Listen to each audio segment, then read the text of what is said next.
Good morning, good afternoon. We're going to begin the final proceedings of the tribunal with the delivery of the verdict in a few minutes' time. But right now, it's a pleasure to finally introduce, for the last time together in person in this stage, our distinguished panel of jurists. We're not actually in the tribunal, so we don't have to say all rise, and I'm not even sure they like it very much. But maybe we could this time give them a round of applause for working through the night, our panel of jurists.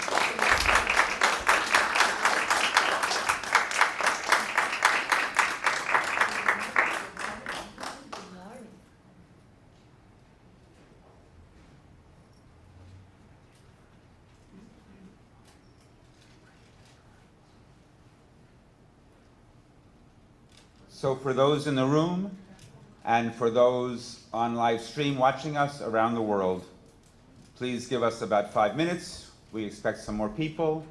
We will get the printed verdict, although it can go out virtually any moment. And we will begin this final piece.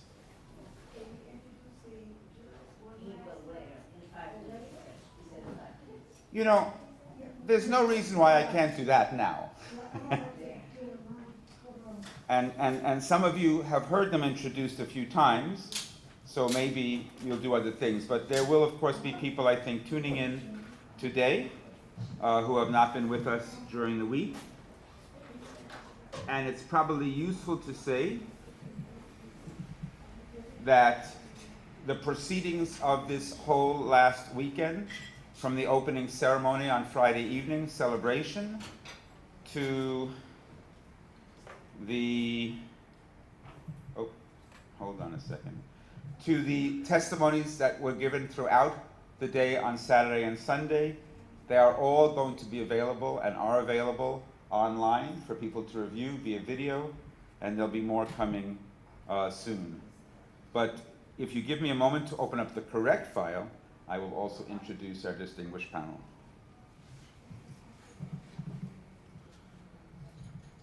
So, we have on this panel 9 jurists, and you will hear from all 9 of them today, even though for a variety of reasons, 3 of them were not able to be with us in person. My name, by the way, is Meyer. I'll be serving as one of the co-emcees this morning, and I'm happy to introduce in a couple of minutes, after we've gotten some more warm-up, my co-emcee, who will help introduce some of the speakers. But the panel of jurists is as follows, and for the first time, you'll be hearing from all 9 of them this morning.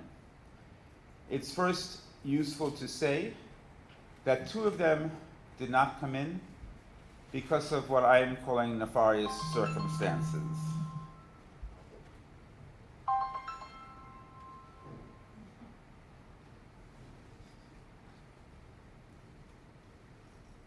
The chief judge and a distinguished elder, though they are fully visaed and passported and all of those things, were essentially not given the rather easy to get exemption because of COVID restrictions on people from France and South Africa. So Her Honorable Magdalene Moonsamy, a South African former member of parliament, deputy chair of the African Peer Review Mechanism, an instrument of the African Union, attorney director of the Women's Justice Foundation, admitted attorney of the South African High Court, lecturer of the Law Society of South Africa's Legal Education and Development School. Maggie Moonsamy will deliver the beginning section of the verdict as we get to that point.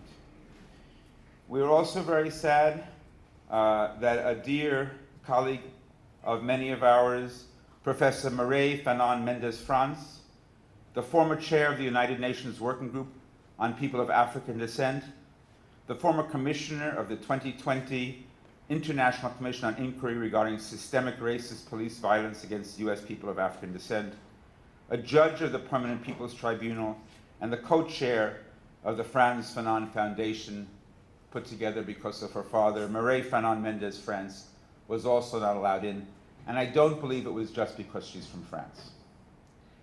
And finally, less nefarious and more positive circumstances, we have greetings this morning from Chairman Brian Weeden, the chairman of the Mashpee Wampanoag people in Massachusetts, Bear Hart from Eel Clan, the co-president and trustee of the United National Indian Tribal Youth Unity.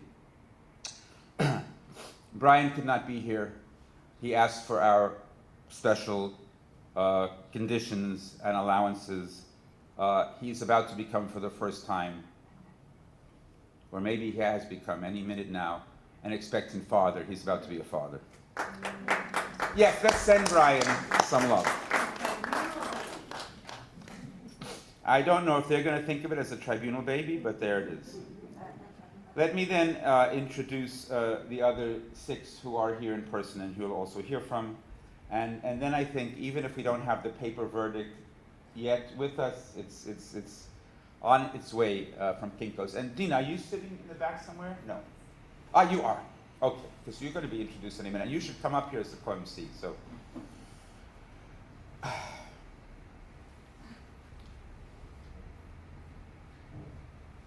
is this still part of the pause, or have we actually begun?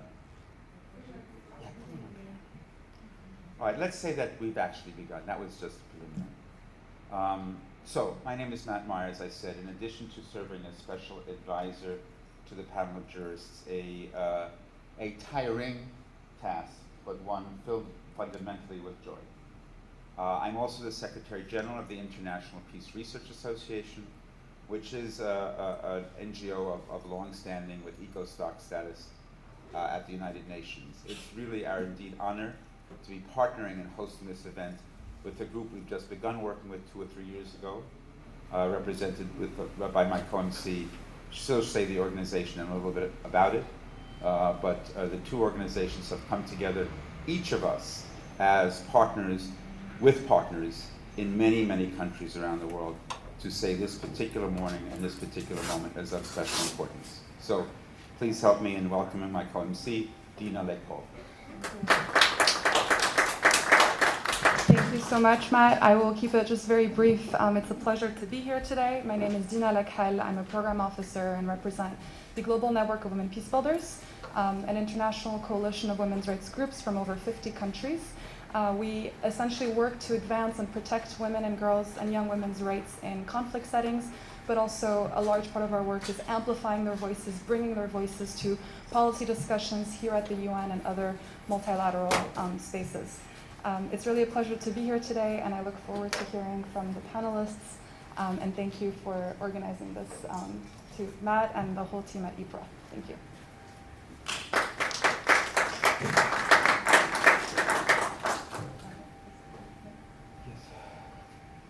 So I want to say, at this point, actually before introducing the jurists who are with us, we had planned to open with drumming. You know, we begin by acknowledging that we're on stolen land, and that we are on stolen land of the Lenape people. And though we don't have with us this morning a Lenape elder, we have a very distinguished elder of an indigenous nation, an elder of the Omaha people. And he has been with us all weekend, and I think he's slightly delayed in getting here to do opening drumming, but we will feature that. We also, as I said, have a message from Brian Weeden of the Mashpee people. We also wished that we had the chance and the opportunity to have a djembe drummer from Africa, because we understand these connections, and we've been trying to make these connections all weekend. Vickie. All right, since she's the first to make a note and say, please, maybe, oh yeah, better than do that, come up here. Let me say this jurist, Dr. Vickie Casanova-Willis. Do you want me to say your titles, or do you want to say them? No. I can? This is simply in honor of the ancestors, as well as those yet to be born, and those here also.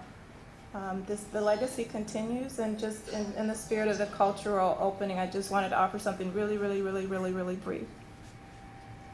We who believe in freedom cannot rest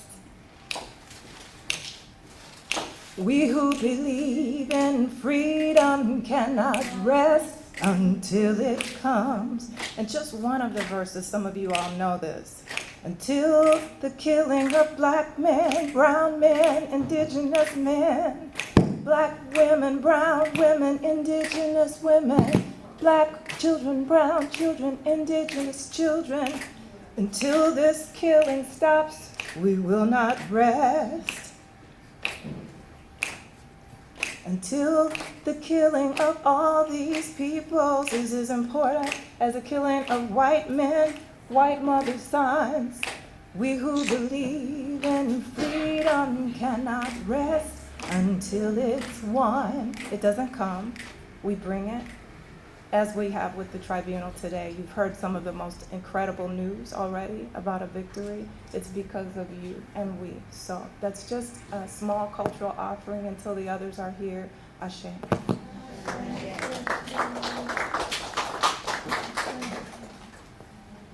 I was going to say Dr. Vickie Casanova-Willis is past president of the National Conference of Black Lawyers, past executive director of the U.S. Human Rights Network. I was not going to say, leading vocalist, but I think we have to thank Vickie for starting us off in that amazing way. We have Dr. Bina. I'm always going to mess up some of the titles. Dr. Bina Nepram, founder director of the Manipur Women Gun Survivors Network and founder director of the Global Alliance of Indigenous Peoples, Gender, Justice, and Peace. Bina is a board member of the International Peace Bureau, the 1910 Nobel Peace Laureate organization, and just actually came back as one of the key speakers, along with many others, at their Global Congress. We welcome Bina Nepram from Northeast India, but not representing India, but the still colonized people of Manipur, India. We have Representative Sherly Fabre. Sherly is a leader of a local group, co-founder of Proyecto Faro, helping immigrants, including people of Haitian descent like herself. She is the United Nations representative for the International Fellowship of Reconciliation, one of the oldest and most distinguished nonviolence organizations in the world. Next to her is Dr. Alex Hinton. He's the director of the Center for the Study of Genocide and Human Rights at Rutgers University.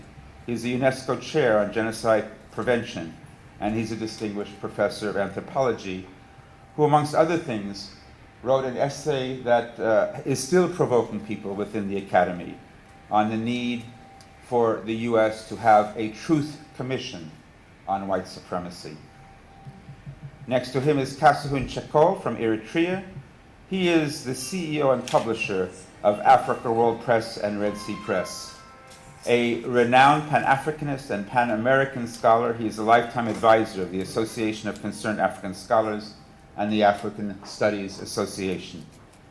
And finally, last but certainly not least, on the far end, is the deputy chair of this particular panel, Wilmer Reverón Collazo of Puerto Rico, a long-standing member and leader of the Puerto Rican Bar Association, the former executive director of the Puerto Rican Center for Research, assigned to the United Nations Office of Information on the Right to Self-Determination, and a former senior staff attorney of the American Civil Liberties Union. Once again, I'll ask you to give the entire panel of jurists, including those three who are not here in person, a round of applause.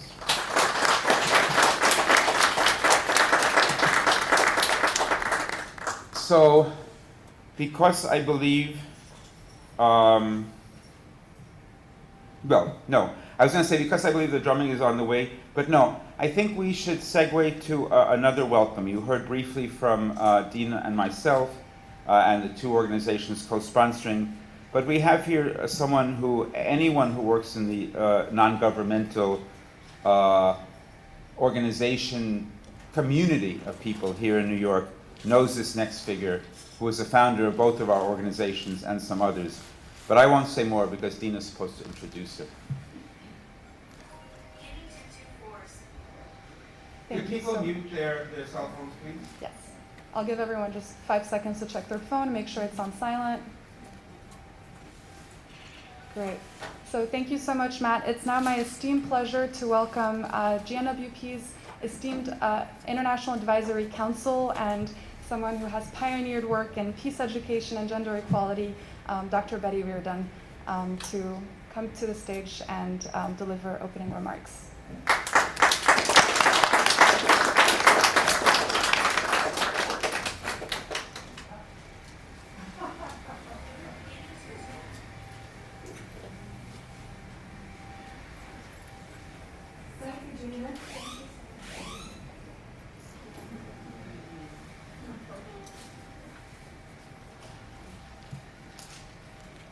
And with your permission, I will remove my mask. I was forced to laugh as I was getting up because for years I have been closing off messages from time to time saying, peace in the struggle. And when one has to struggle to get out of a chair, it has new meaning. Matt invited me to make a comment and welcome, and I add to that my congratulations to the panel and my sincere thanks.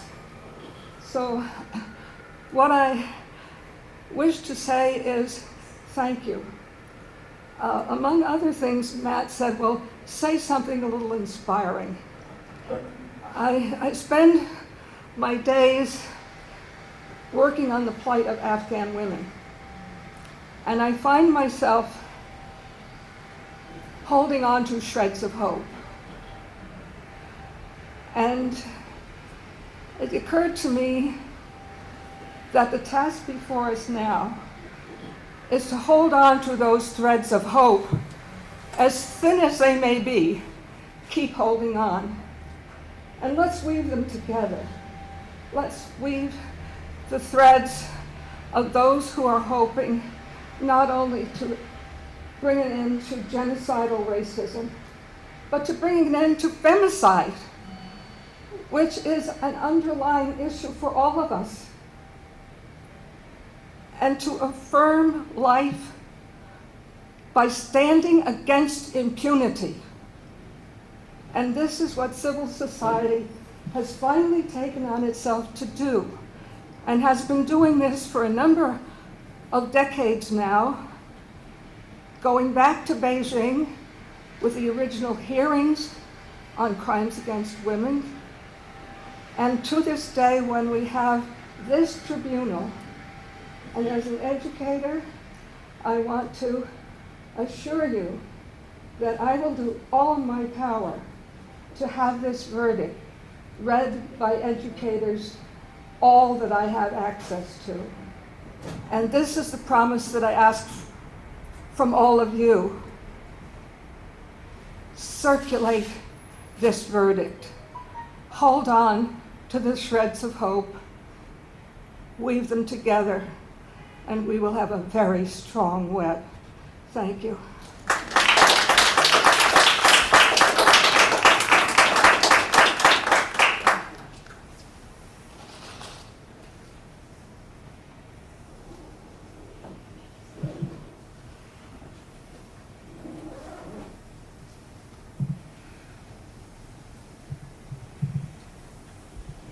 We have some little glitchy thing. 5562 is the code. 5562. There we go. So, because each of the jurists comes to us from very different perspectives and different areas of work and possibility, you're going to hear different pieces of commentary. And we're going to begin with this from the youngest of the jurists, who I spoke of, Chairman Brian Weeden, who, because he was really not able to be here in a full way, has some words simply about his people. In some ways, it almost sounds like testimony, but it is not. It is putting his truth and his experience on the table with us today. So just take a few minutes to hear from Chairman Brian Weeden.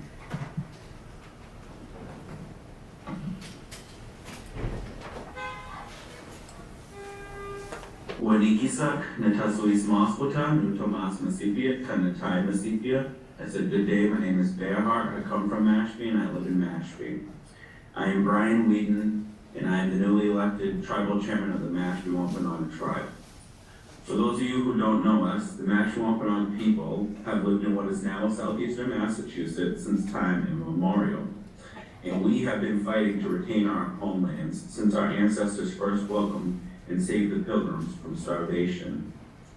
Despite our continued occupation of these lands since before European contact, the federal government's abject failure to protect our rights to our Aboriginal territory directly resulted in our tribes becoming landless and unrecognized. We were forced to reestablish our recognition through the brutal Part 83 federal acknowledgement process. Our recognition was finally restored in 2007. We then immediately sought to end our landlessness by petitioning the department to establish a reservation through its authority under the Indian Reorganization Act. That was finally done in 2015. Yet today, 14 years after our recognition was restored, we are still waiting for the federal government to confirm the status of our reservation and to put an end to the assault on our reservation brought about by the commercial gaming industry in the former administration. The Mashpee Wampanoag tribe is one of the Wampanoag villages that greeted the pilgrims 400 years ago. Today, our tribe owns less than half of 1% of our ancestral territory. This is an attack on the tribe's sovereignty, our ability to self-govern ourselves, our ability to implement laws for our tribal citizens. Our language school is at jeopardy, our tribal housing projects at jeopardy, and a lot of things are tied to our land. In our language, we say Nutomas when I introduce myself, and Nutomas means I'm from, but it literally means my blood and my bones is from this land. Mashpee, Masipi means the place of the great waters. We had some of the best waters. We had presidents come out here and pay Wampanoags to be their tour guides so that they can fish in our waters. President Cleveland had visited here. Daniel Webster, all these famous people in our history have come to Mashpee to hunt and to fish with our people. And today, we have some of the poorest water conditions in the Commonwealth of Massachusetts. It's sad to see that our waterways are polluted from all of the overdevelopment, nitrogen, algae blooms, all the things that are happening here in our community with global warming. In our land. We're tied to the land, we eat from the land, you drink from the land, you are the land, and the land is you. That's why we're proud to be Mashpee Wampanoags, not just Wampanoags out of the Wampanoag Nation, but particularly the Mashpee Wampanoag tribe. It's important for us to understand these injustices that were done to the first contact people, and the fact that 400 years later we're still fighting for a small fraction of what's ours and our ancestors. I hope that a little bit of this history helps you, and if you need any more information, please reach out to the Mashpee Wampanoag tribe in Kassahun. Thank you all for being here.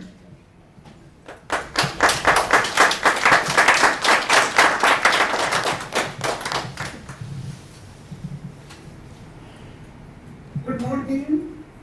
I know. Oh, sorry, sir. I'll just say this as we're. So, because there were some technological issues that made it difficult and frustrating for Mireille Fanon to be a full and complete part of the tribunal, what she offers here in some ways is an incredible historical context of the significance of the work we did, and she's doing with us and tried to do with us this weekend, and will continue to do with us in the weeks to come. So, again, without being a part of the moment to moment, both because she was not allowed to be here, but also because some of the technology made it difficult for her to fully participate. This is Mireille Fanon giving some historical context. Good morning. I know certain of you are still sleeping after this very, very busy and intense day.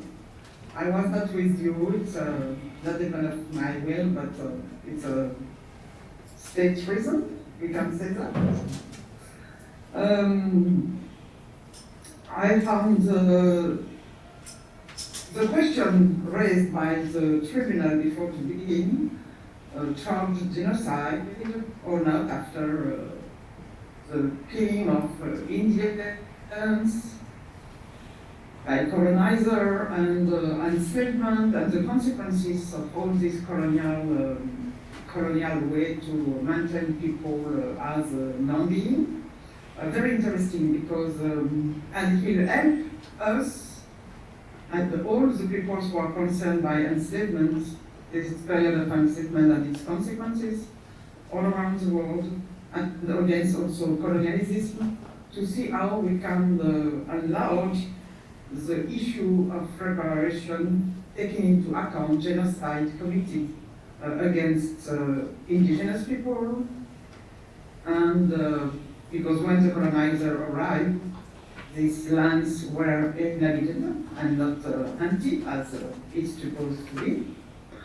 And also the crimes against humanity, for example, in 2001, just some months before the International Tribunal Conference Against Racism, it was declared also enslavement, colonialism, no, enslavement, so enslavement was declared crimes against humanity. But until now, we don't have any court, any place where we can go and sue the state for their responsibility.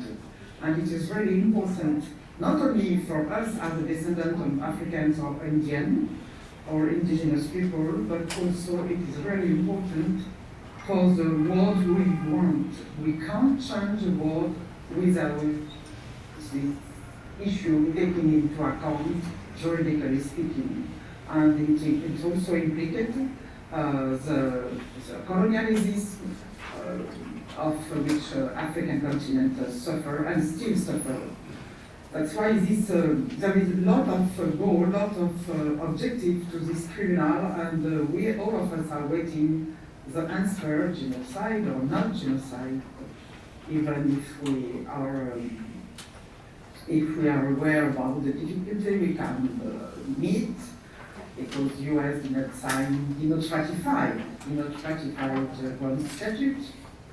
But it's not only this question, it's a question also how we can take in account, and state have to take in account crimes committed before 1948, or 45, sorry, and it concerns all crimes of colonialism and enslavement, and the role, the link between policy of race as a way to hierarchize humanity and the construction of capitalism. It's really important to think about that and to put on the stage the role played by the constitution of capitalism. And we are still under capitalism and still under colonial way to manage people, to think about humanity, and we can see that how when we work on international law, we can see that, and to see how this international law right now is totally delegitimized and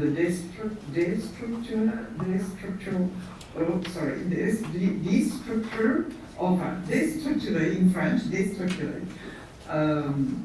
And it put us in a chaos, and we have to reject the chaos. That's why this tribunal is so important, and also because it helps the people to use the sentence and to use the arguments, the juridical arguments that we identify, and they can use it and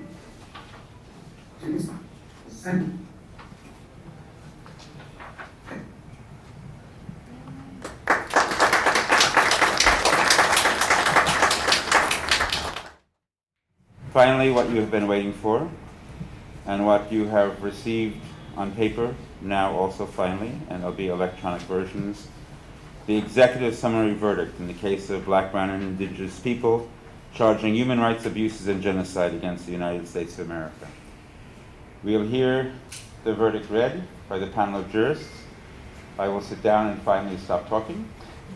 and we'll hear it begun by Magdalene Moonsamy of South Africa. Good evening, ladies and gentlemen, comrades, friends, sisters, brothers from all over the world. We thank you for the time and the commitment that you have made towards the process of the International Tribunal on Human Rights Abuses against Black, Brown, and Indigenous peoples.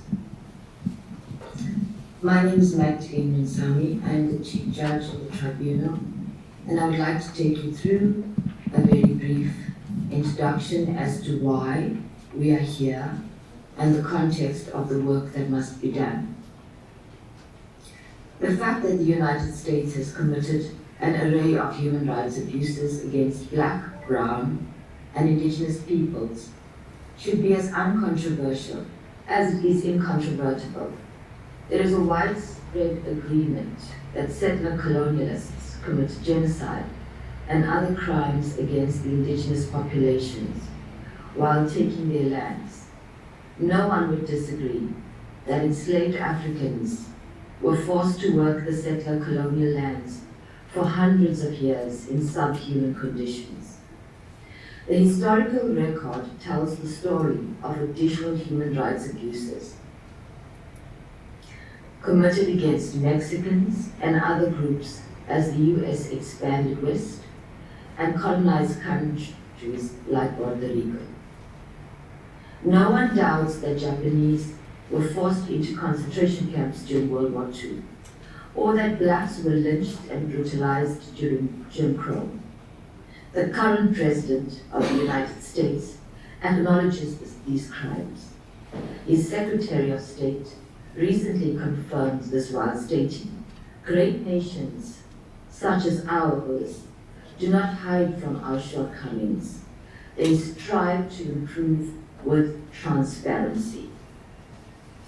If laudable, such sentiments ring hollow unless met by action. The spirit of Mandela Coalition petitioned for the creation of this tribunal because they believe that not only are United States human rights abuse shortcomings not being fully acknowledged, but that the United States has sought to bury a number of these crimes. The coalition enlisted a prosecutor, Nkechi Taifa, to argue their case. The indictment on behalf of Black, Brown, and Indigenous peoples in the United States charges the United States government and its state and local political subdivisions with crimes committed in 5 areas: police racism and violence, mass incarceration, political prisoners or prisoners of war, environmental racism, public health inequalities. Further, they argue that the United States has committed genocide. In 2021, the International Tribunal on U.S. Human Rights Abuses against Black, Brown, and Indigenous peoples convened an independent body to hear the case. We did so as a quasi-legal body in the tradition of people's tribunals, dating back to the Russell Tribunal and Permanent People's Tribunal, among others. While evaluating the charges in terms of international and domestic human rights law and practice, we also recognize that such legal structures have limitations that can reinforce racism and deny voice and redress to Black, Brown, and Indigenous people, as the prosecution in this case alleges. To assess the merits of this case, the tribunal convened from the 22nd to the 25th of October 2021. Over the course of 2 days, the jurists heard 18 attorneys and students of law solicit evidence from 30 witnesses from across the United States of America.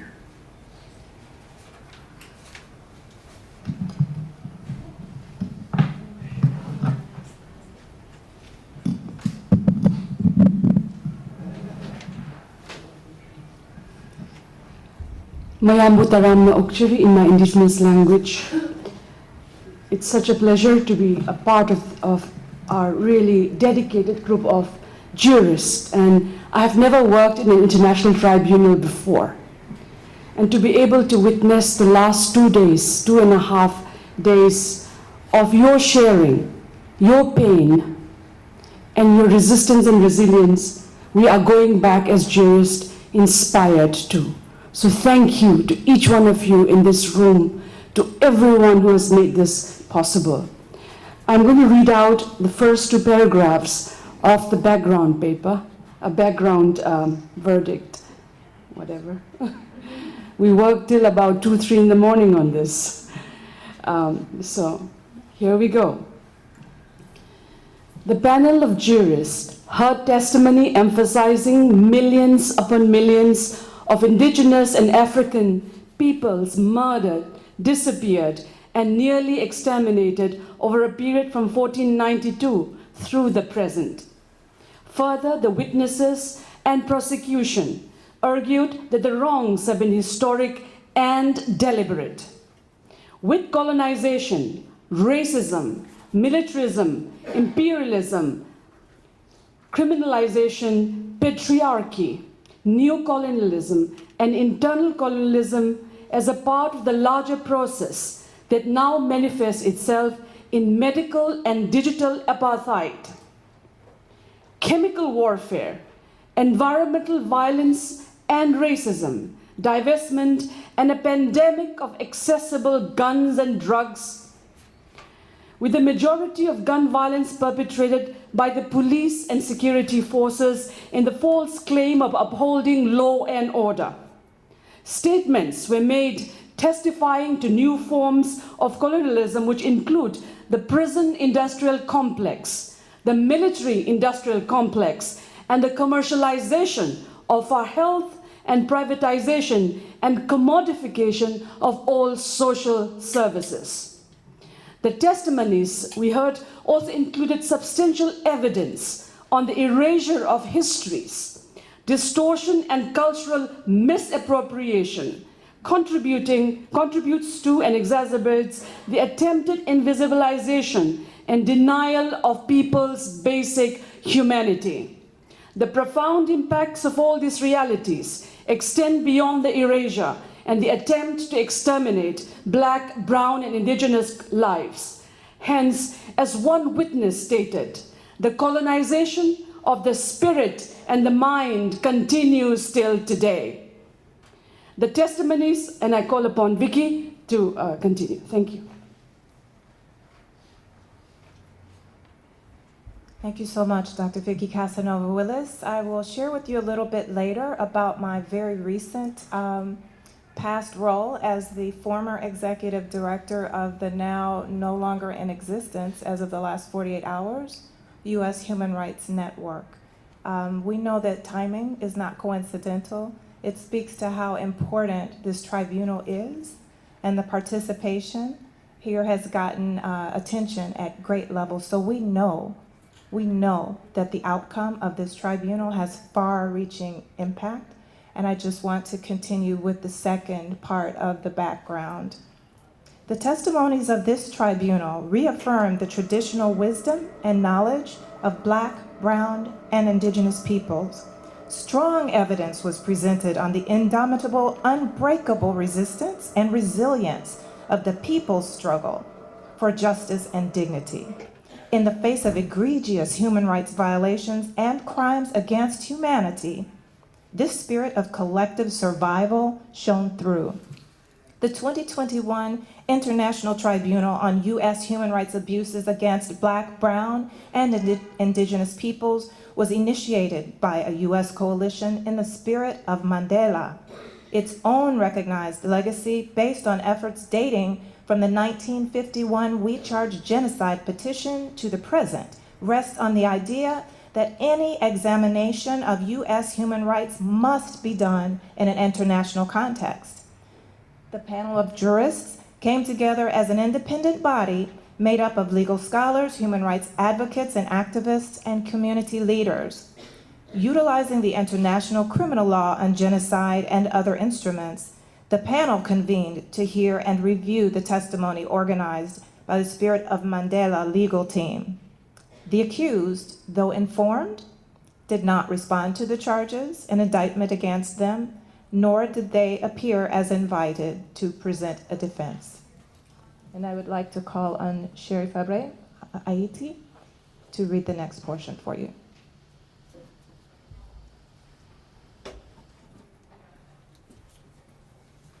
Thank you, Vickie. Thank you, everyone. I will now be reading about the proceedings. The following is a summarized and preliminary presentation of the testimony. The first part is police killings. Testimony was heard on an alarming pattern and practice of police murdering Black, brown, and indigenous people with impunity. We were informed that a recent commission of inquiry found that Black people were 3.5 times more likely than white people to be killed by the police, even when Blacks were not attacking or did not have a weapon. Disaggregated data for other peoples were lacking. Mass incarceration. Testimony emphasized that in the case of the U.S. constitutional law, which the 13th Amendment provided the abolition of the process of chattel slavery, it in fact created an exemption and incentivizing the incarceration of people of African descent and other peoples. Further, they argued that a school-to-prison pipeline has been set in motion by racialized policies and programs of the U.S. federal and state governments. One testimonial noted that the law is used as a weapon of war against Black, brown, and indigenous peoples. Further testimonies indicate that there are U.S. policies of war on poverty, wars on drugs, wars on terror, and others, amounting to a war on Black, brown, and indigenous peoples as they disproportionately criminalize their youth and communities. And lastly, I'll read about political prisoners and prisoners of war. Arguments were made presenting the criminalization of legitimate political struggles, most particularly Black, brown, and indigenous peoples. One witness testified that it is like a counterintelligence program on steroids. Several witnesses testified with regard to traditional torture techniques, there is ample evidence of solitary confinement lasting for decades, which goes so far beyond the UN-constituted definitions of torture that they defy any modern standard of humane government. Further testimony was presented arguing that decades-long sentences have been imposed for those in prison for their political beliefs. One witness stated, the U.S. is the only industrialized nation in the world that denies the existence of political prisoners. Thank you. And I call Dr. Alice.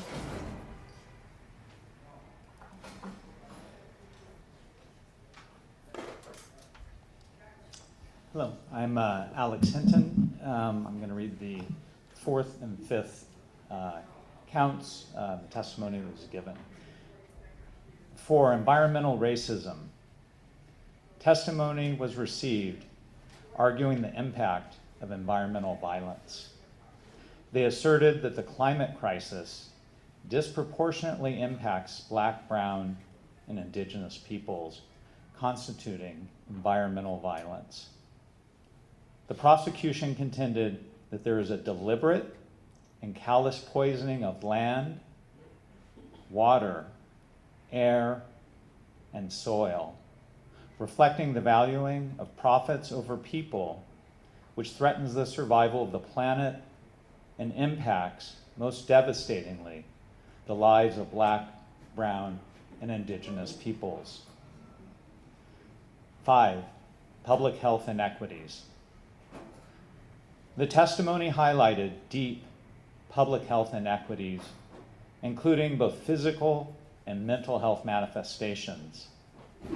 Further assertions were made that the COVID-19 pandemic and an, quote, inadequate and incompetent federal response to the crisis, end of quote, magnified the disparate impact of structural racism affecting access to health care. Moreover, testimony was heard regarding indifference to the suffering of groups of people considered expendable due to the profit model of US healthcare, leaving behind those most vulnerable. The prosecution argued that from forced sterilization to food deserts and chemical contamination, from toxic stress based on the environment in which one lives, to the criminalization of mental illness, Black, brown, and indigenous people are neglected and left out of any illusion of the human right to health. While these crimes are well documented, they have more rarely been acknowledged, remedied, and addressed, with some very distant from public knowledge.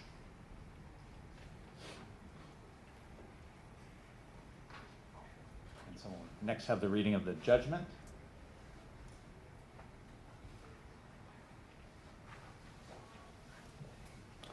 Good morning. I will greet you in my language first. My name is Kassahun Cheko. Salam. Keme Allahum. Nkwadhan Masahum. Simply, peace be unto you. Welcome, and hopefully you're all doing well. The judgment. Despite the need for further deliberation on the extensive submissions and documents from varied expert witnesses, a deep analysis from the jurists found that the process did sufficiently cover the scope and elements of all 5 counts to the indictment as having legal standing and legitimate. The jurists further established that the grounds for each of the 5 counts in the indictment presented the basis for successful intervention due to the extensive testimony of both witnesses and expert witnesses. A full and detailed judgment will follow regarding our findings on these counts. Any minority position of the jurors will be developed, with collective consensus on each count asserted to further advance our recommendations for remediation, reparations, and future actions. After having heard the testimony of numerous victims of police racism, mass incarceration, environmental racism, public health inequities, and of political prisoners of war, together with expert testimonies and graphic presentations, as well as the copious documentation submitted and admitted in the record, the panel of jurists find the U.S. and its subdivisions are guilty of all 5 counts.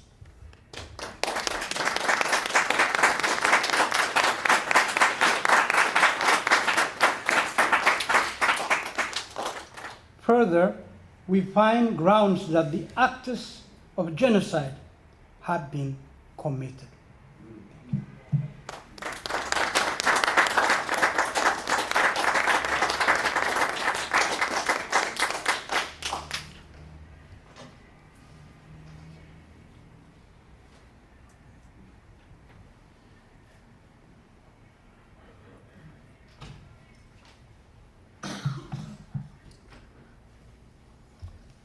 Good morning.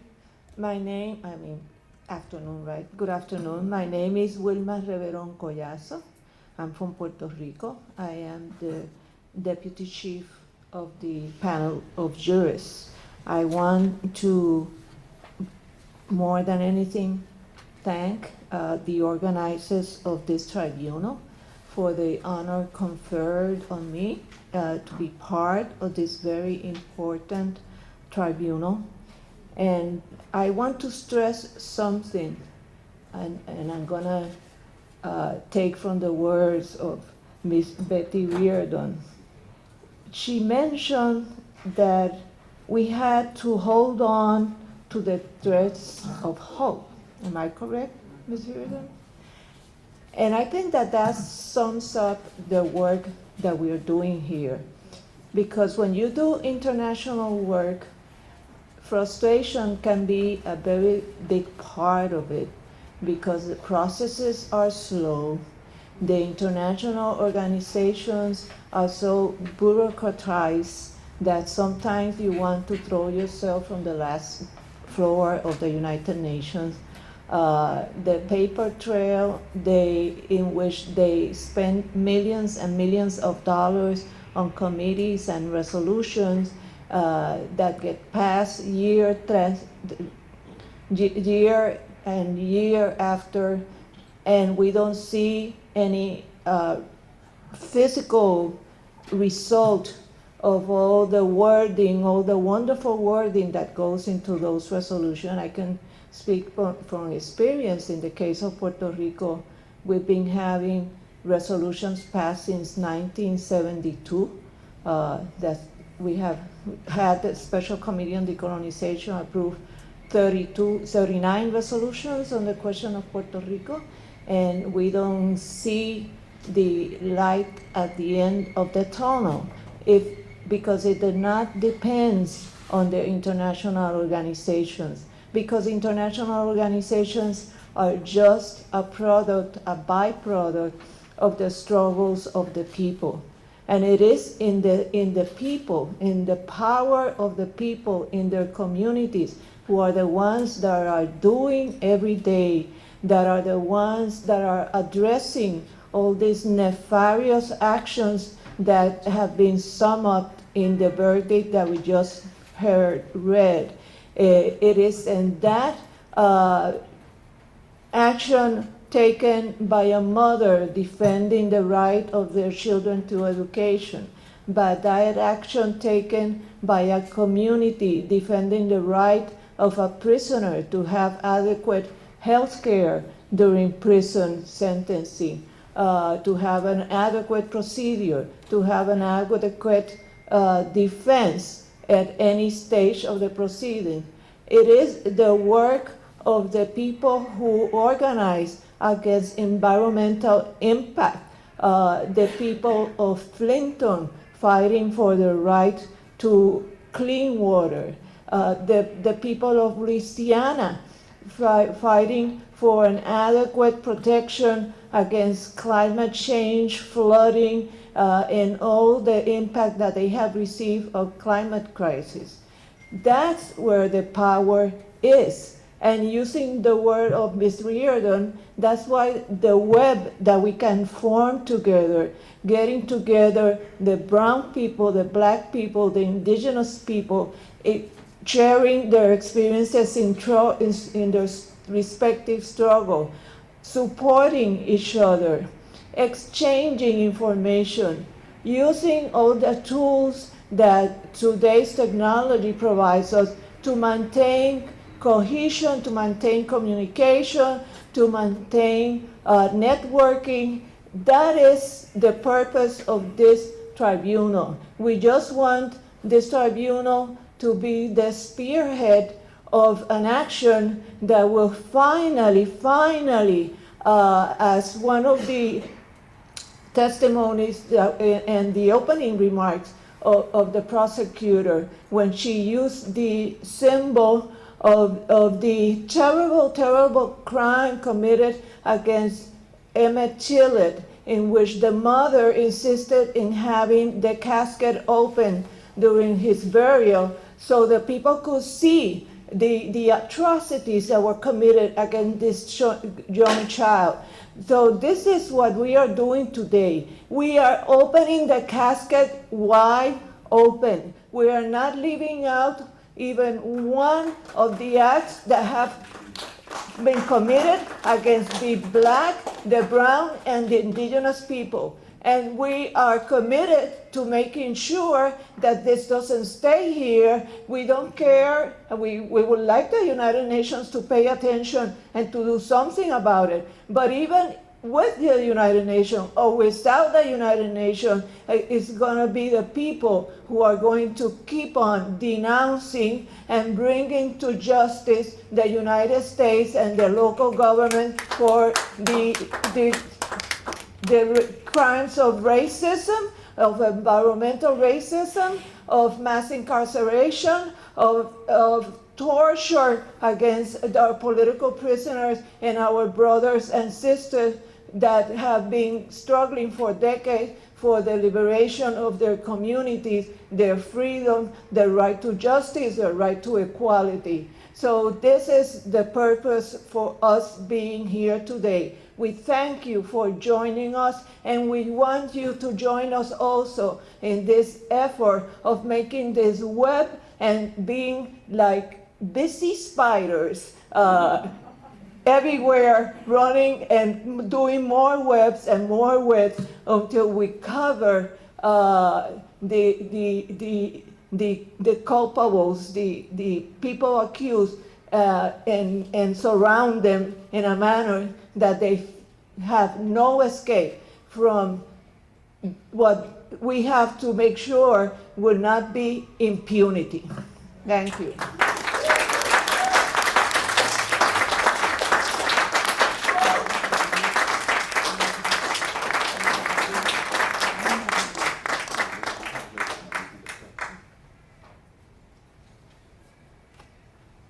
The organizers have given me permission to just share something from my heart. This is nothing to do with the jury now, it's just, this International Tribunal has been inspiring not only to communities here in the United States. I am not from this country, but I come from a part of the world which you all know, India, land which gave yoga. I think some of you practice it. Land which gave Mahatma Gandhi.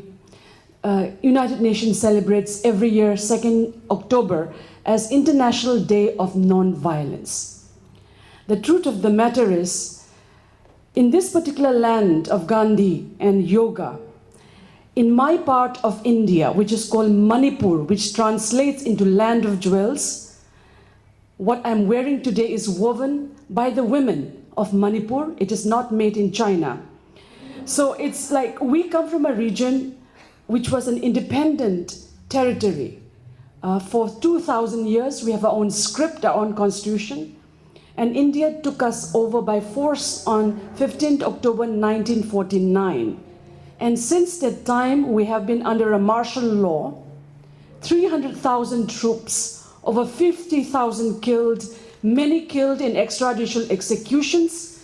And we have an extraordinary sister who did a hunger strike for 16 long years. She stopped eating. Government of India force-fed her through the nose with a pipe where water and lentils were forced down so that she survives and made her as a criminal political prisoner for 16 long years. To hear many of our brothers and sisters of the tribunal who have been incarcerated for 50 long years shocked me. I have never been in a room with political prisoners with their stories that we have heard at this tribunal. So I want to thank you all for telling your stories, the courage of your spirit, and the continuing our fight against the wrongs done.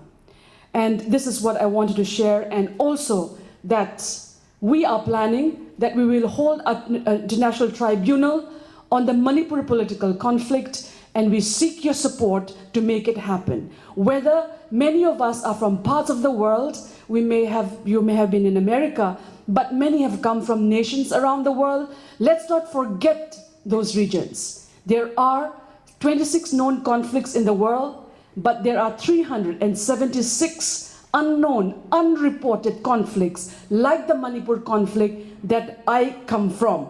And the United Nations permanent 5 of the members of the UN Security Council produces 88% of the world's weapons. And it is their weapons which are flooding Rwanda, Afghanistan, Pakistan, and here the streets of New York. We kill each other while they laugh their way to the bank, and this is unacceptable. It's the technology of killing. And I hope, and we also do this testimony, that we will stand united, that we will fight till the end, that this oppression and the technology of killing by states must end. Thank you.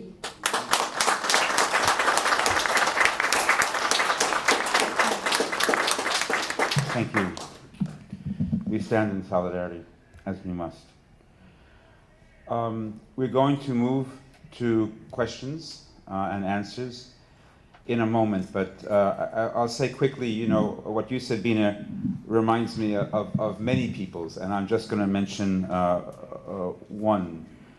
We have a special advisory group, including the eminent legal scholar Dr. Richard Falk, Lennox Hines, North Irish Nobel Peace Laureate Margaret Corrigan Maguire, and others. One of the members, Sahar Francis, is the executive director of the Palestinian legal group at Amir, which works for the release of Palestinian political prisoners. And Adamir, just a couple of days ago, was one of the Palestinian groups, very well recognized and long established NGO that was put on the terrorist list. Because you know, supporting people who fight for their freedom is an act of terrorism in the eyes of some. So we also send our hearts and our solidarity out to Adamir and the Palestinian movement. We recognize the United Nations, as Vickie and several of the jurists who inspire us so much said, as not an end point or as the main instrument for people's liberation. But I think what we have here is a tool. And when I began doing work under the leadership of Puerto Rican sociologist, lawyer, and organizer Dr. Luis Nieves Falcón in 1990, it was with an understanding that we would use the verdict of that tribunal and ones to follow to press the UN as a tool. And we need to have as many tools at our disposal as possible to free the people. With that in mind, it's an honor to give a brief announcement before the questions, one of the leaders of the Spirit of Mandela coalition, and himself a former political prisoner from the Black Panther Party.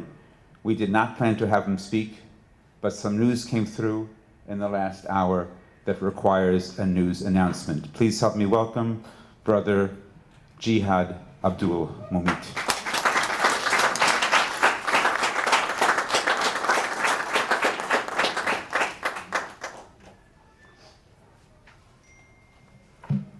Bismillah ar-Rahman ar-Rahim. In the name of Allah, most gracious, most merciful, my esteemed jurists, I express my heartfelt, and I was back there crying. Don't cry that much. You know, for your dedication, your ear and attentiveness, and your expressions of solidarity, and of course your verdict, you know, and as been said by Deputy Chief Justice here, Sister Koyazo, and expressing the solidarity of Sister Bina, we reciprocate. The organizations here and the individuals here, we reciprocate that solidarity, that expression and the reality of that solidarity, and working to heal nations, to make sure that justice proceeds forward. And this is indeed, sisters and brothers, the spearhead of that. And this verdict gives us the presence in the world that's been constantly denying us. Now the world has spoken. My announcement today, as Dr. Vickie Casanova-Willis had mentioned earlier, but just to make sure that we capture it, is that our comrade brother Russell Maroon Schultz was granted a compassionate release today, and he should be honored.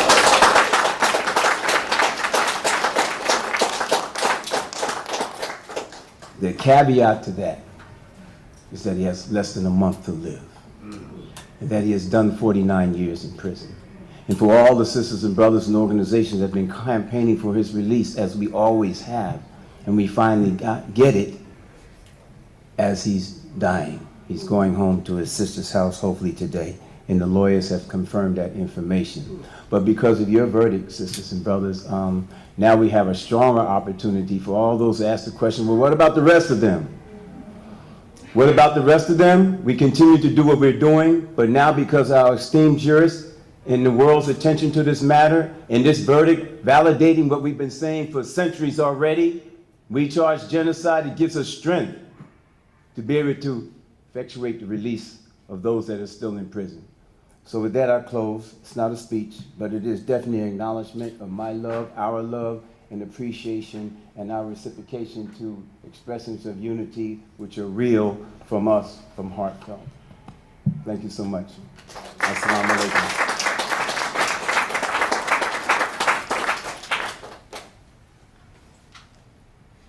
So I think we'll now move on to the Q&A portion of this meeting. So I will be passing a mic around for whoever would like to ask a question, and then I suggest we compile about 4 to 5 questions, and then we can have the panelists respond to them in whichever order you're most comfortable with.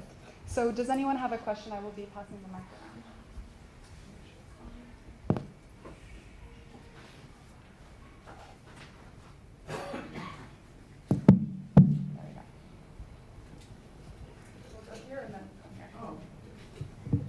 Thank you. My family reads lips too, but okay, I can't talk with my mask on. Thank you so much for this powerful, the whole event, so cohesive, powerful, and multidimensional, and so also heart-wrenching. I have 2 somewhat technical questions. One is, and they're not critiques, because everything presented was so fine, but just a curiosity of why crimes against humanity wasn't also, especially for the human rights violations, wasn't that brought forth. I think it's maybe because genocide is on the books in the United States, but you could clarify that. And the other is, what advantages are there to, I mean, I understand politically the category of political prisoner, but what are the advantages legally, or what are the tools that we would get to work for people who are political prisoners if that were a category of law in the United States? Thank you. I can't express my appreciation enough for everyone.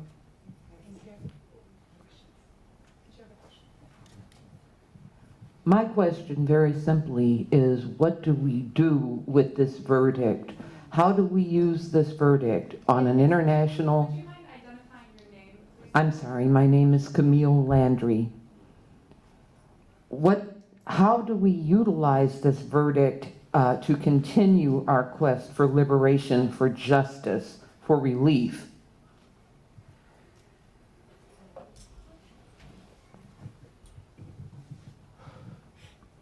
Yes, I echo the thanks of the other speakers, and I'm basically concerned about how the implementation of this verdict can be used to combat the recent developing phenomenon of prison imperialism, where the United States is building prisons and training prisons personnel throughout South and Central America and the Caribbean, where the British, when asked for reparations by Jamaica, said, "We will give you some money to build bigger and better prisons," where the Israeli government trains the police who killed George Floyd and many other black people in the United States.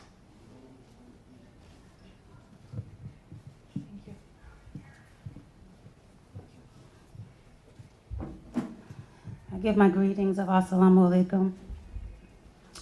And I am very, very, very grateful to live during this time to see this verdict take place.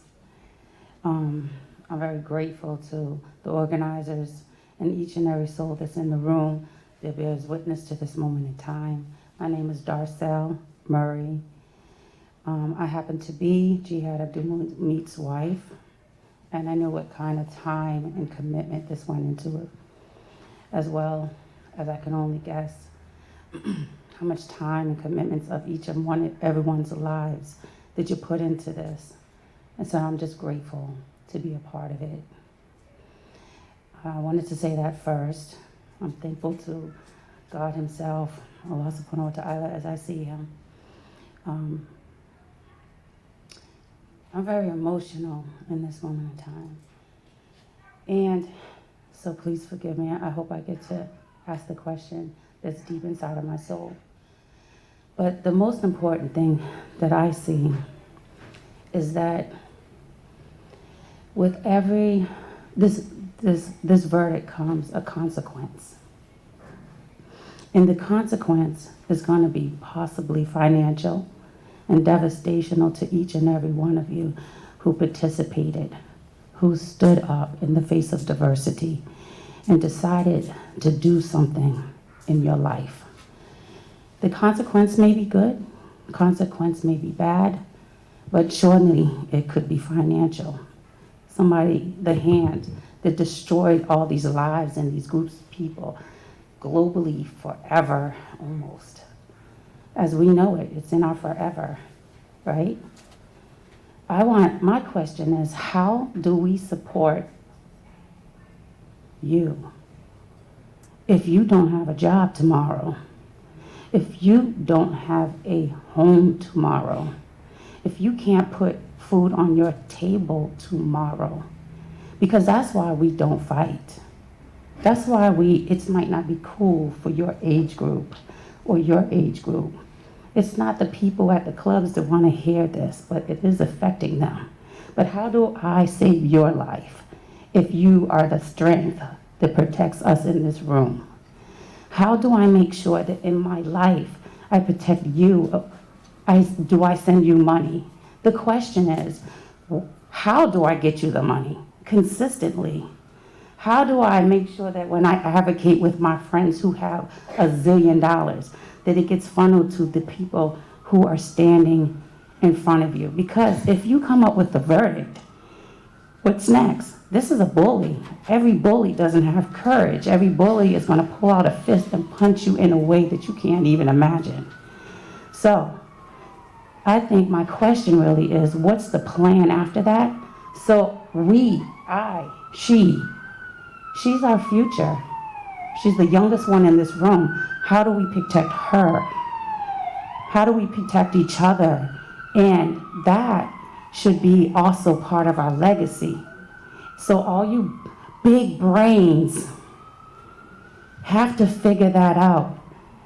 All of you, you have to figure out how we are connected, but that we can actually make sure that she is going to make it if she stands up and speaks out against the crimes. Because you guys right now, the gun is on y'all. And if you don't feel it, you better believe me. I'm telling you, the gun is on you for standing up. There's a cost to that. This brother did his life for that. He just got out. He gave his life for it.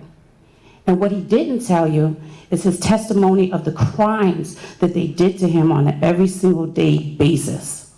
He didn't speak out on how it penetrated his soul.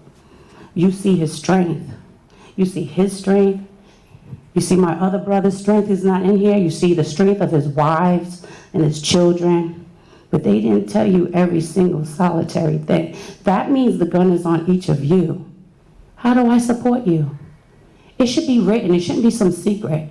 It should be written for all of us to know. My girlfriends who are partying at Howard University right now, I should be able to say, I want you guys to give this to this organization or this bank account or whatever. So when somebody says, hey, I need that money to pay my mortgage, or I need to move because I need to do something, that financial stability is there. Do you understand? Because he's going to need that money one day. If you expect him to be the next Jihad or Jalil, right? Or what about her? Is she going to be the next Assad Shakur? Is she going to hide in another country for the rest of her life, or are we going to support her? What does that look like? Don't get in your grave and don't have the answer to it. You might have the answer to it. So then you get with the other big brains and make sure that they have the answers, because it lies in you, and it lies in her. It lies in the cameraman, the AV people that are not part of your organization, but it lies in them. And if they're going to record this and get paid for this, you know what? You guys might have affected his life and he might change. and be a part of the process to make it better. But how do we financially support each and every one of you, and you know that we have your back? My question is that I do want an answer. Who's next? I think for the sake of time, we'll take one more question. So if anyone has a burning desire to, yes, of course. A reference was made to training. Oh, I'm so sorry. We'll take two. Yeah, we'll take two. We'll go right after you. I'm so sorry. Reference was made to training police in Central America. I think also what we need to start linking up is the not just the crimes of the police, but the militarization of the police and the connection of that to militarism in this society and the people in the country who support militarism. I mean, those are the people to be educated. And there is another significant area of crimes by the United States personnel, and that is military personnel in the bases which surround this globe who are committing violence against women every day. And it is committed with impunity. And I think that is not unrelated to the subject of this. And I think those are points of network and points of solidarity and strength.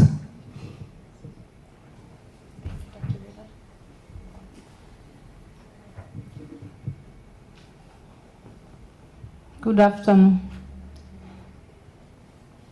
First of all, I want to tell you thank you so much to have me in the panelists. My name is Hawaba. I'm the mother of Mohammed Bahu Bero, my 28th honor student child, just for discrimination. I truly appreciate this work you're doing here, we're doing here. I appreciate to have me in the panelists and listen to my story. My question is, when you think this work we're doing, it will be impact in our society? My second question is, when you think they will stop killing people just for their religion or color? I thank you so much. I appreciate it. Thank you. I think that concludes all of the questions that the audience would like to submit. In however which way you're most comfortable responding, perhaps in order, or if anybody would like to go first, and you may answer to one of the questions or all of the questions as you'd like.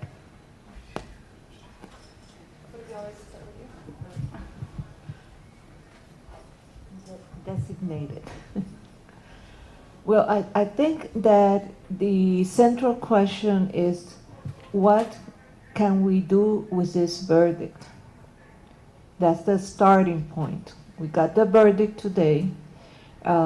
In hopefully in less than a month we will have the full judgment, which will be a more complete, with specific references to the testimonies that we heard and the documents that are in record.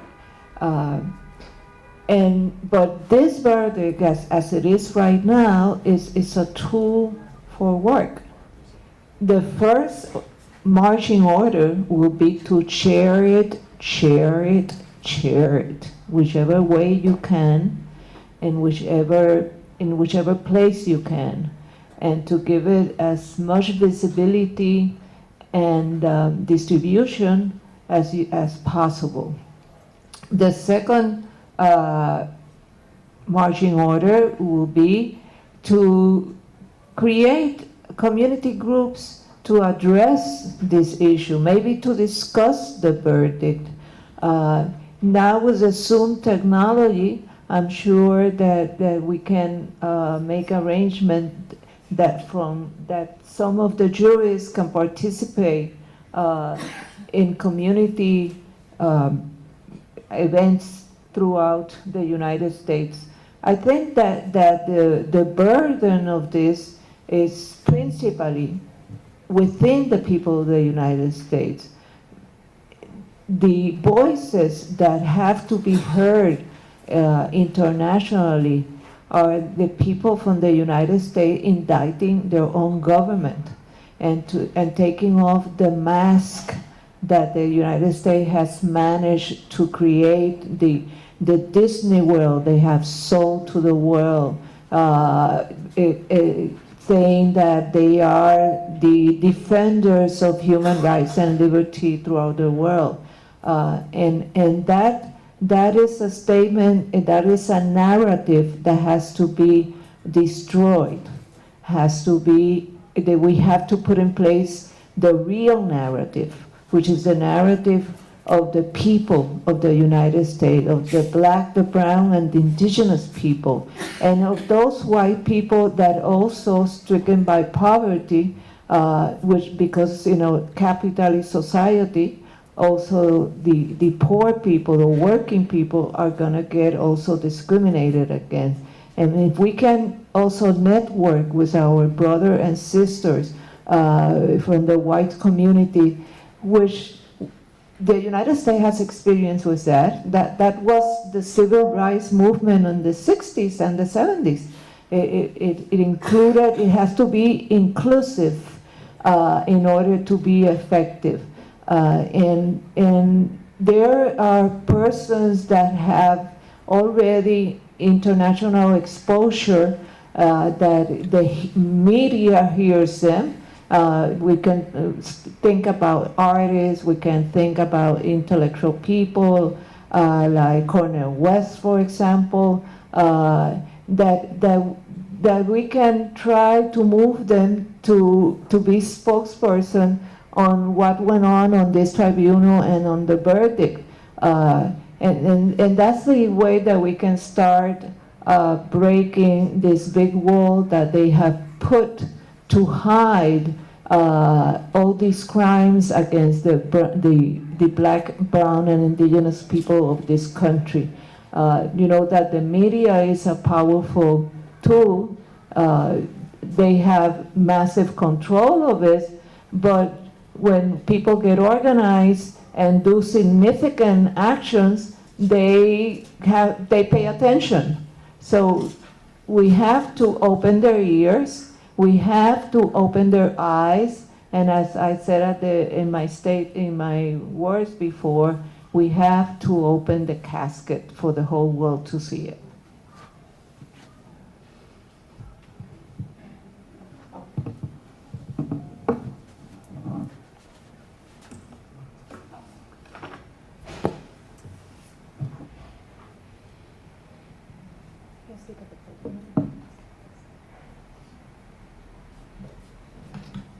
So, first of all, I want to thank you for this opportunity. The last 2 days were not the easiest 2 days in my life. Listening to the testimonies that we listened to, that we heard, that we encountered, was very painful, agonizing, and in many ways makes you helpless. I knew it intellectually. I've read all the books that need to be read.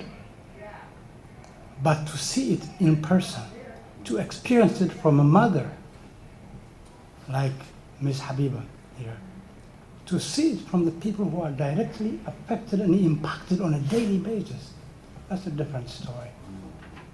I didn't say anything during the hearings because that was too painful for me.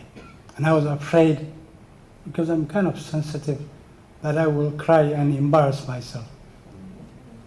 But I don't mind crying, I can tell you that. There are 3 points. The world now talks about a globalized world. But this globalization is only from the top. We don't talk about globalization from below.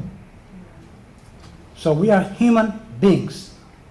As human beings, we have to organize from below. We can't be waiting for the powers that be to give us solutions to our problems. They made the problems. they're not necessarily going to give us the solutions unless we stand up and fight for the things that we think are right. And it's very, very critical. I come from one of the most civilized societies in the world. It's part of the Horn of Africa. It is a crossing area for all religions, all civilizations, and all peoples. You could find a Muslim, a Christian, a Jew, every part of the world, a Buddhist, a Hindu, what have you, in that part of the world. Yet, we are fighting and killing each other every day. The civilization did not save. Why? Because we have not been introspective and been sharing with others. So one of the most important things we learn is that the globalization from the above teaches us to be consumption-oriented. We buy practically everything that comes around. But it's not a civilization that teaches us of sharing, of caring, and somehow helping out other people. The United States is one of the greatest, most advanced societies in the world. And this civilization, or this advancement, did not come from nowhere. It came because of you and your ancestors. The people that we're talking about, the black, the brown, the indigenous, and I will even add the white working people. So we have to give credit where credit is due. They made this country possible.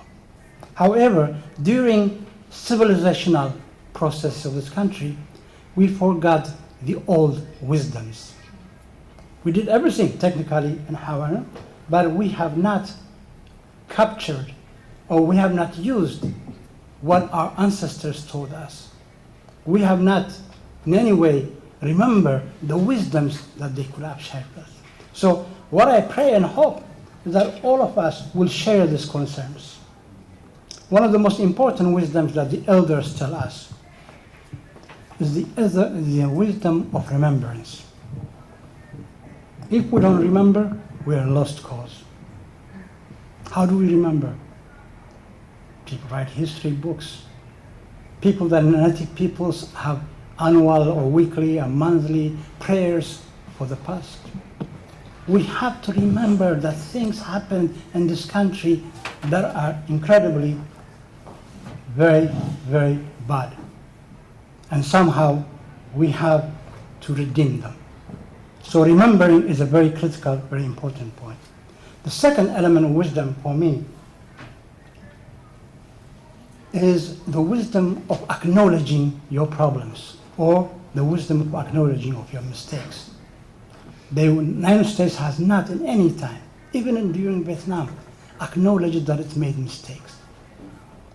It's very, that it has made transgressions against people, against human people.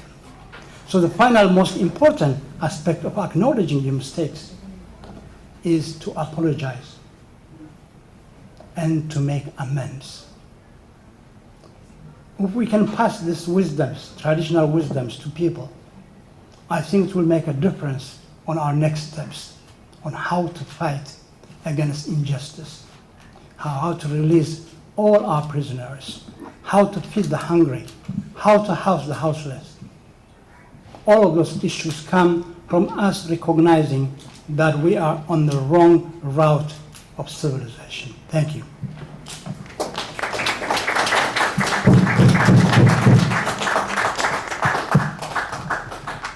Yeah, I'm taking the floor because I have to leave in 10 minutes to catch my bus. I just wanted to announce we are past time. So if you could way past time. So if you could limit, your final remarks to 1 to 2 minutes at most. Yeah, exactly. Thank you so much because we are past time and we will be kicked out of the room. Yes. I think the first thing is the words crime against humanity. I mean, the whole document is about that. The whole document is about that. So there's no doubt that this was what it is. In terms of the verdict, people have answered, but my main point is to assist our sister which is a very pertinent question. There is continuous threat to our lives. We have been repeatedly threatened many times, asked not to speak about what's happening in our nations, in our countries. But silence is not the response. We have to continue to speak truth to power. So I think when you are pushed to a wall, only two things can happen. Either you cow down or you fight back. We are fighting back together. And the tools that we have in our hands, this verdict, the different resolutions, our conviction from the ground, and absolutely with you. We have to support one another. If not, it's not going to work. And Betty's statement is really right in terms of military. There are 870 US military bases around the world. And this has really ramifications, and United States is the world's largest producers of weapons in the world too. And my country, India, is the second largest importer of US weapons after Saudi Arabia. So the militarization is something that we really have to resist collectively with strength. We will not be afraid because fear is no longer a solution. We are ready to fight. For some of us, we are ready to endure, like many of us in this room have done it. This is a spirit that we are not afraid. States are made of people.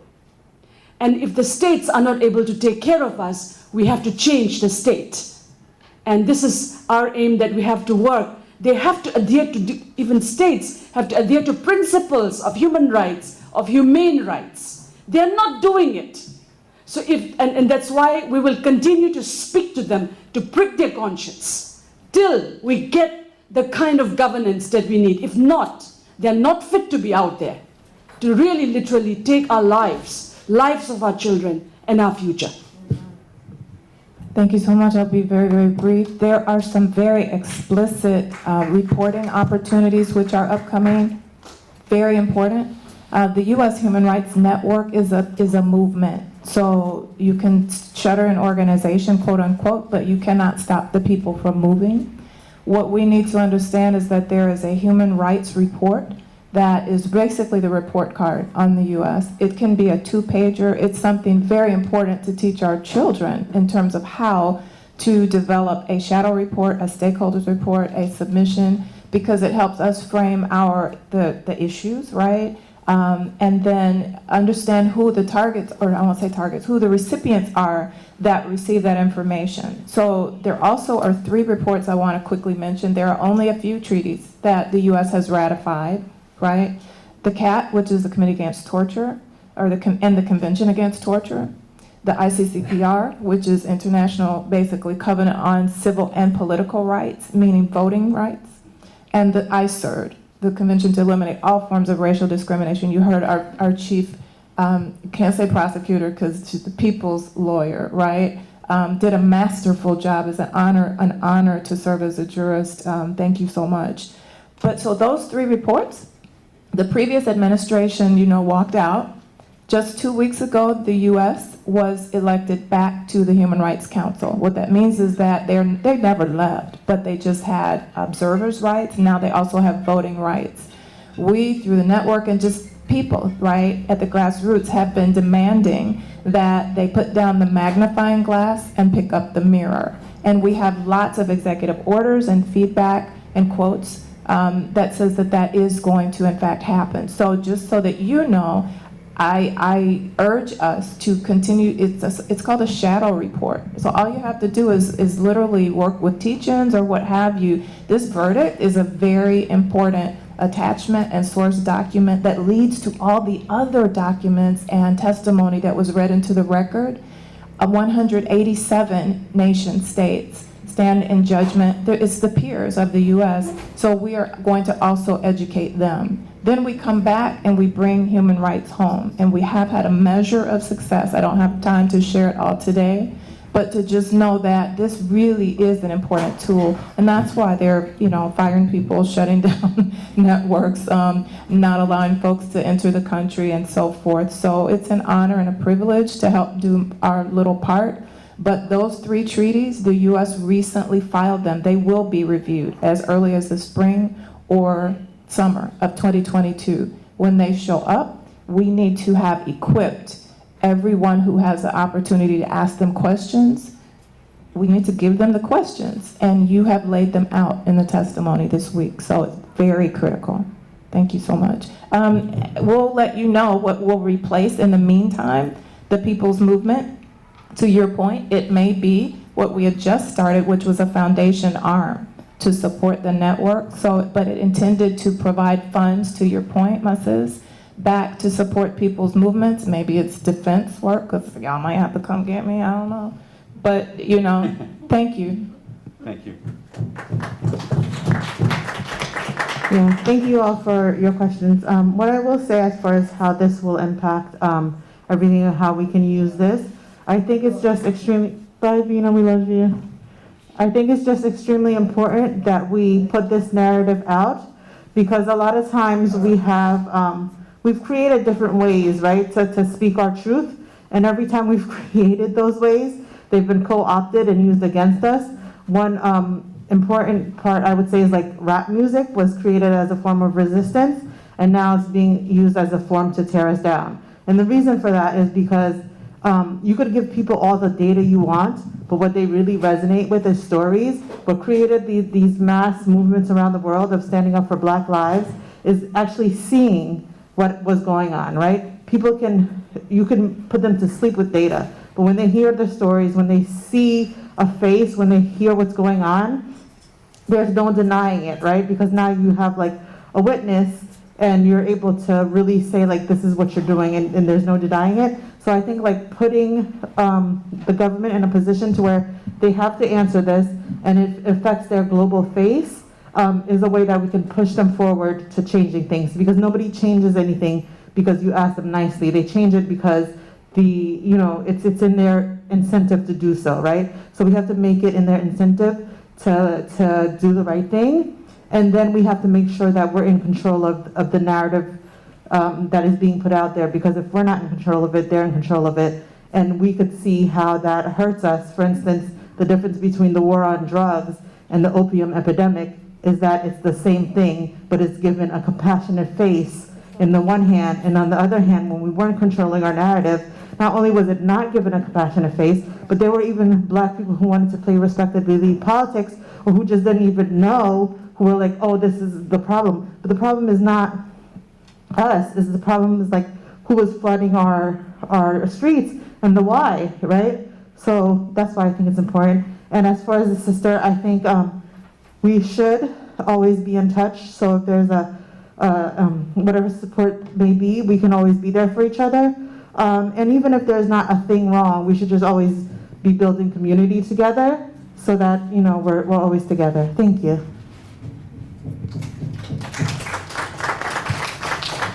Yeah, thanks so much. When you go last, there are no questions to answer, right? But I wanted to just say how much I appreciate all the effort and time that everyone from, the people stay up late to get things set up and take things down. There's all sorts of movement behind the scenes to make something like this happen. Extraordinary. I mean, literally years of work. And I really appreciate that, and I appreciate the opportunity to serve with my distinguished peers on this tribunal. And just briefly, I'll be like 30 seconds more, because I know time is up and we need to finish. But I want to just come full circle back to education.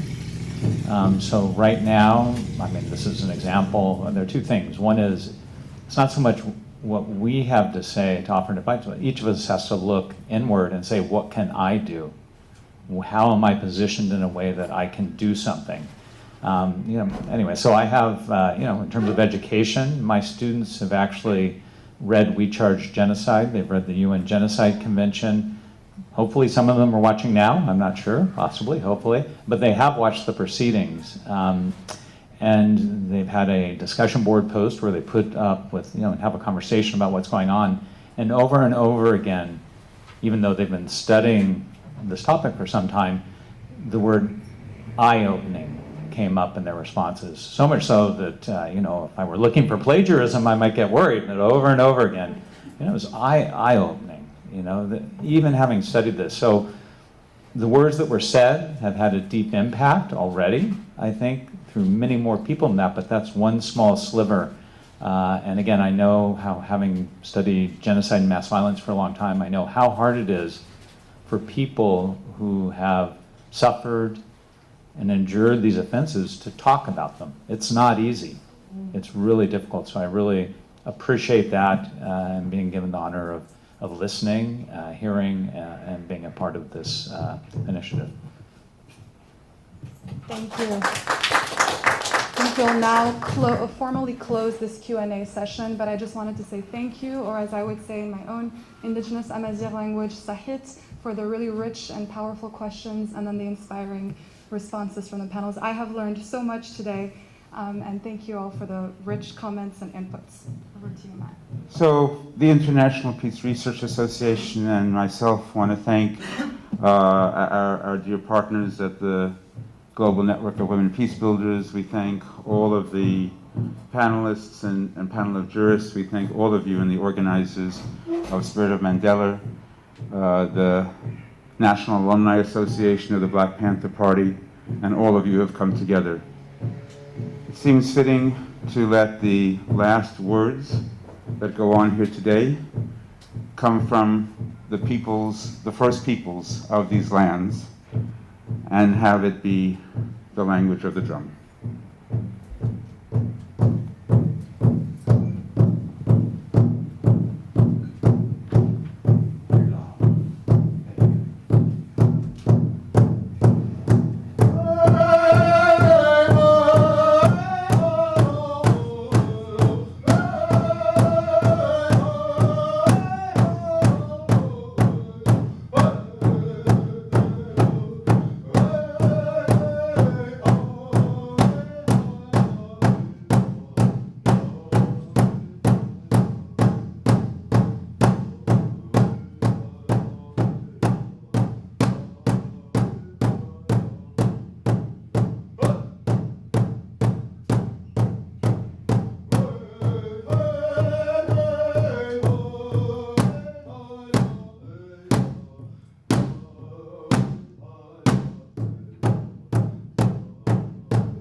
Oh.